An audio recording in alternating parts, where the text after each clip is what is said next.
What is up, guys, and welcome back to another episode of the Career Mode. We're into episode number 106 now, and guys, I asked you to tell me what you think we should do, whether or not we should move at the end of the season or during it or halfway through. There's loads of you guys telling me to stay at Leeds. There's loads of you guys telling me to move to various clubs that you guys must support in real life. But the thing is, I can't, of course, move to anywhere other than the teams that I have available to me unless we start a brand new career mode. And right now, I don't want to be doing that as we've just started the Road to Glory one. It feels like it'll be a bit of a stupid move to start a brand new one when that one's as early as it is. But I am looking to do one more career mode before the end of FIFA 17. So for anybody out there who is thinking that this is going to be it, it is not. We will be doing one more career mode before the end of FIFA 17, so stick around for that. But I asked you guys to let me know what you think we should do. You can see there the manager role was actually offered to me by Bayern Munich. I said I wasn't interested in going over to Bayern because they already have an established squad over there, and therefore they got to the final last year. If you remember, they played us in that final, of course.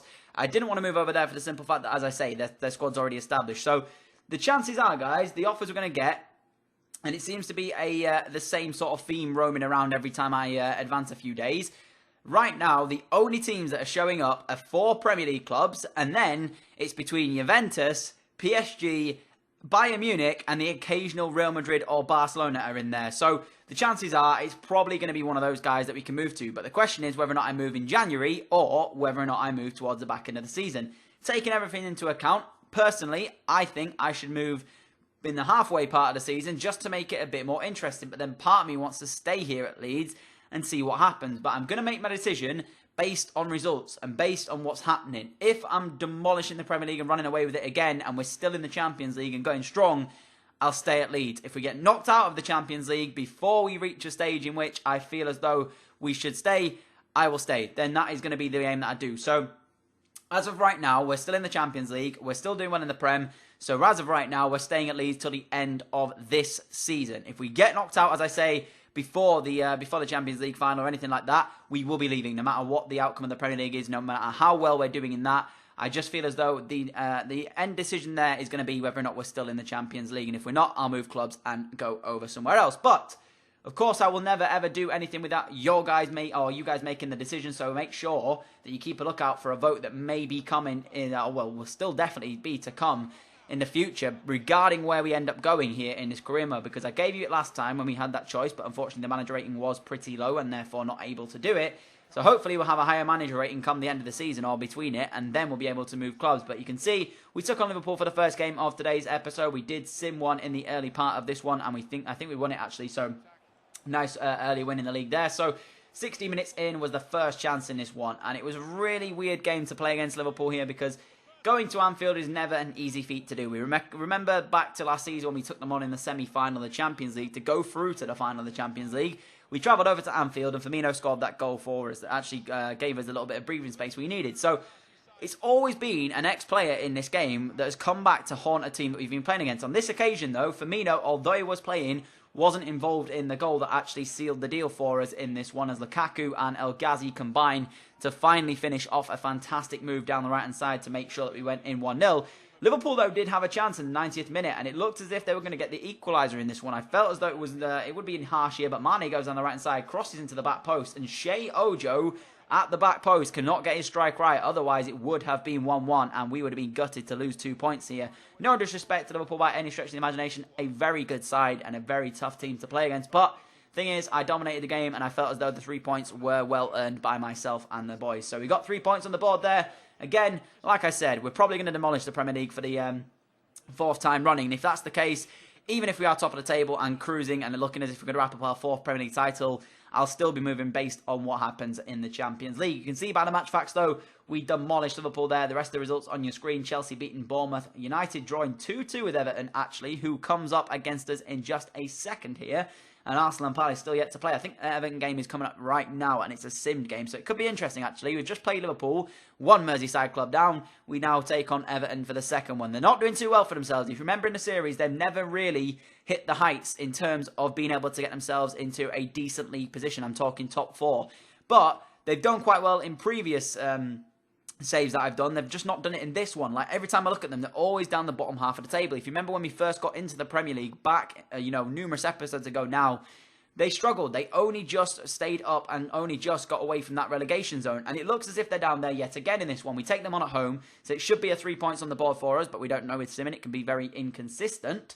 But if you take them on at home, chances are you're probably going to win, provided you have the better team. But it's one of those things. I mean, Simming this year, I thought it was going to be fixed. You know, if you go to somebody like Swindon Town and you're, Leeds United, I mean, I don't know why I picked Swindon to anybody there. I think I picked it because earlier on I recorded a Road to Glory one, and that was one of the teams I played. So if you support Swindon, I mean, no disrespect by this, but if I took this team, let's say, to Swindon Town away and sim that game, there's a likelihood that I may end up losing it, which is just absolutely crazy. I mean, yes, real-life football can happen. You know, there is upsets in real-life football, but on paper, it is just such a difference in teams that it shouldn't happen in the game. So sometimes with away sims, it can happen. That's why I tend to sim only home games and play the away games just to make sure we don't lose a random sim game. But you can see we got off to a good start in this one. Barkley scoring against his former club there inside 33 minutes to get us on the board in terms of goals. We also score one more before the end of this one. Another former Everton man in the form of Romelu Lukaku scores to make it 2 and wrap up the 3 points for us. So defeating both Merseyside's club in this episode so far. You can see as well we take on Galatasaray in the Champions League. If we win this, we're through the group no matter what happens in the final game against Atletico Madrid. So that one will be simmed if we manage to beat Galatasaray. I haven't played it yet, but I know, of course, the outcome of this Galatasaray game, but I'm not going to give it away to you guys. But I haven't actually recorded episode number 107 as of yet of the Leeds United career mode, so that's still to come. Possibly tomorrow, maybe the day after that one. I don't know with my upload schedule. I am sort of trying to get a schedule together where you'd be able to know exactly what's coming out based on what day, but it's very difficult to do that when I don't actually know myself in terms of what I'm going to put out and when I'm actually going to do it. And guys, there may not be a double upload next week in terms of like every single day, because on Saturday, I'm actually going somewhere for like the entire day, and I normally spend Saturday and Sunday absolutely grinding out videos for you guys to watch in the upcoming week.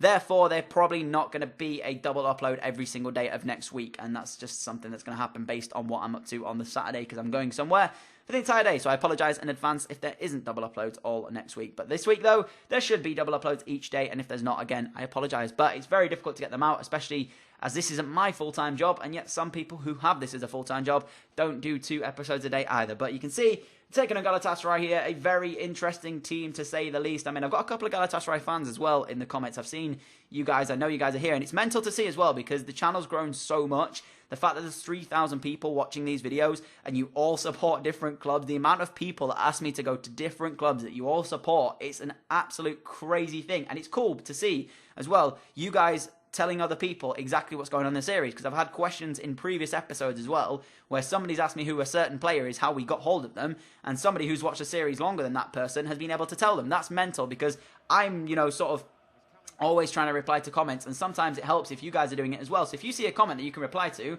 go ahead and let them know and just reply to it. It saves me a job, and of course as well, you are helping out and being kind to the rest of the people who watch my videos. So thank you to anybody who has replied to people's comments and let them know in terms of information and stuff. As I say, I try to reply to every comment, but if I can't do it on a certain occasion, I apologize in advance. It's getting to the point or the stage now where there's so many of you guys leaving comments on every single video, and I appreciate all the comments, and I try to reply to them all, but it may be in the future that I will be able to not do that anymore. So therefore, if I do not reply, I've seen your comment, but it just means I haven't had the time, unfortunately. But yeah, thank you all again. As I say numerous times during these series, you guys are amazing for leaving the comments that you guys do. But we took on Galatasaray, as I said, and it was quite a slow first half. We got into the second, and Grimaldo got us off to a good start in the second, around 68 minutes. He put the ball in the back of the net to make it 1-0 for us. So like I said, if we win this game here, or rather the 57th minute, sorry, if we win this game here, then that means that we can go into that Atletico Madrid game knowing that we were already through the group. So that's my aim for this one. As you see, Grimaldo got us off to a decent start in the second half. We then went 2-0 up. Galatasaray chasing an equaliser in this one, started to sort of commit men forward. We stole the ball back here with Ma. He gives it off into Roberto Firmino. Firmino then looks for the run of Romelu Lukaku, who gets on the end of this one and simply taps that one in off of the post to make it 2-0 in the game. So the big Belgian getting himself on the score sheet as well. As you mentioned, or as I showed you last series, of course, or rather last season, I was finding Lukaku to be a bit inconsistent, whereas nowadays, I'm actually enjoying using Lukaku. I think he's decent, and I think he's doing an exceptional job for me here in this team. And the problem is, guys, the youth development or the youth project that I've got trying to go on right now, it doesn't look as if it's going to be able to done, because we've got to do 8 players, play them in 20 or more matches, and grow them by 10 overalls by the end of this season. So it's probably not going to happen. So the chances are our youth academy project that the board has set us is not going to be done. Therefore, we may end up with a manager rating low already. So by the end of this season, I could be having to make a brand new career mode already. So that's not something I wanted to do. But it may be the thing that I have to do is Galatasaray get themselves back in this one in the 72nd minute, making it 2-1. A fantastic little run down the right-hand side, whipped in across, and a decent header in the penalty area. Maybe Lou should have made the save. As I mentioned to you guys, he's starting to make a couple of mistakes, and that's coming from the fact that he hasn't been able to... he's never really had the pressure on him, has he? When he's had, Leno at the club. Leno was out of favour due to the fact that he was making mistakes himself and Lou was playing absolutely incredible. But since the signing of £55 million Rooney, he's had a bit of pressure on his hands and he's had to really step up. And we tried to go 3-1 up in this one. We eventually do through the head of Roberto Firmino as we put through Anthony Martial.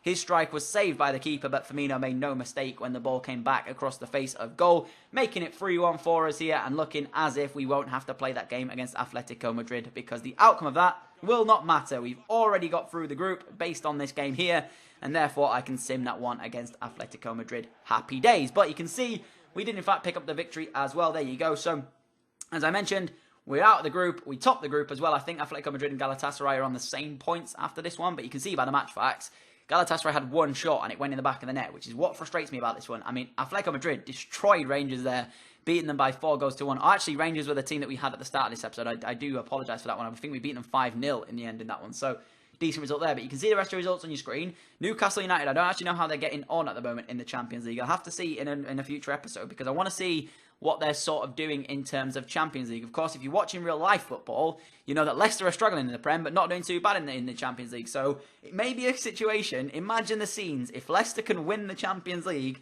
go back into it and finish just above the relegation zone in the Premier League, that would be absolutely mad. And I would love to see it happen, but what's the likelihood of that? I have no idea. Imagine as well, I think the bookies actually tailored Leicester to be, if you put a bet on them to win the Champions League and get relegated in the same season, it was more than the 5,000 to 1 that they were to win the Prem, and that's probably never going to happen again. I still can't believe it did happen, like, from a football fan's perspective.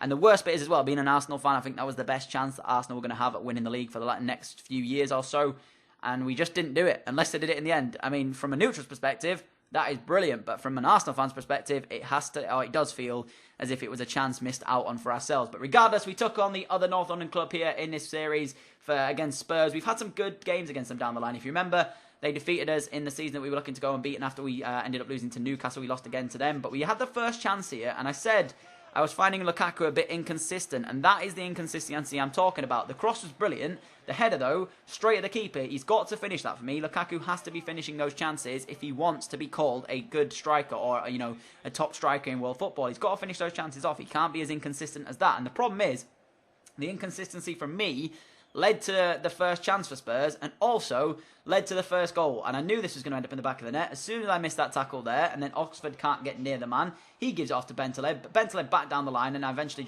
I don't know what I tried to do. I took so many players out of position. It allowed the cross to come in. Nobody was marking Bentaleb, and it's not the most tidy of finishes. But at the end of the day, as long as the ball's in the back of the net, who cares? And that's exactly what the Spurs fans must have been thinking. But Lou, questionable goalkeeping yet again, doesn't dive towards the right-hand side, decides he just wants to cover his legs as he was going to get megged, apparently, even though the ball was in the corner of the net. No idea what he's thinking there, the Chinese goalkeeper. He's still very young, so he might be a bit inexperienced and maybe need a break, but I just felt like it wasn't going to be my day, because then Romelu Lukaku's already missed one chance, saw one come back off the post, and at this point, I was angry. I was like, you know what, it's just not going to happen for me today, or so I thought, because El Ghazi gave it into Lukaku, who's not had the greatest of games in front of goal, gave it off to Neymar, and this is where you have that little bit of quality. This is where you need the 95, £125 million signing, 95 rated Neymar, to come and do that for you. 55 minutes in, he grabs the equalising goal, and at that point, I didn't even show the replay. I was like, yo, this is where my momentum comes into play. Let's quickly go. I'm feeling good. I'm feeling I can get a second in this one, and it didn't take too long after that for another chance to appear here.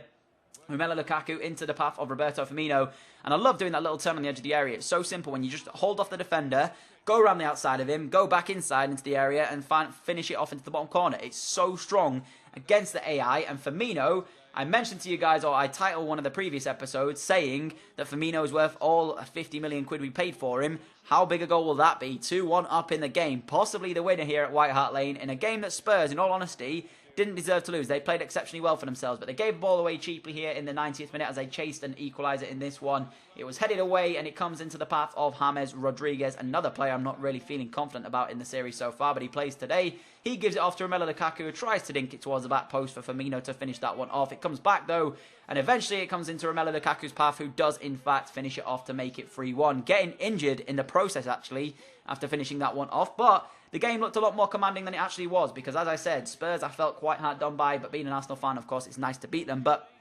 genuinely, they deserve something out of the game today, and they played exceptionally well and weren't able to get anything out of it, and it meant that we would take the 3 points away from White Hart Lane. We managed to get ourselves another win on the board, but as I mentioned, this could all be for nothing depending on on how our Champions League does in fact go, because if we get knocked out, we'll be looking to leave here at Leeds United. You can see by the match facts, though, I said Spurs deserve something out of it. I didn't mean in terms of shots and stuff, but I meant like they played quite well in terms of how it played. But you can see by match facts, we probably deserve to get the win there. So I suppose it's one of those things. Spurs didn't deserve to lose, but we deserve to win, if you get what I'm saying. So that is that. But we are coming towards the end of this episode. If you have enjoyed, smash that like button. As always, guys, you guys are incredible, and thank you all so much for your support. I've been Dan, and I will catch you all with another video very soon. Adios!